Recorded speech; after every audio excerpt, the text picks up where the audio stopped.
السلام عليكم ورحمة الله وبركاته أعزائي وأبنائي طلبة الصف التاسع، نلتقي مجددا لنستكمل معا عرض وحل أسئلة الصواب والخطأ حول الجزء الثاني الباب الثاني الصوت، وسؤالنا رقم 18 يقول: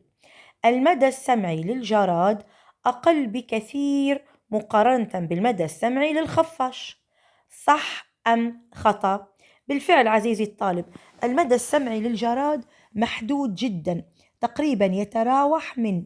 100 هرتز إلى تقريبا 1000 هرتز، بينما الخفاش عزيزي الطالب المدى السمعي له من 10 هرتز إلى 100 ألف هرتز، طبعا يتجاوز 100 ألف هرتز، فإذا الإجابة هي الخيار 1000 صح.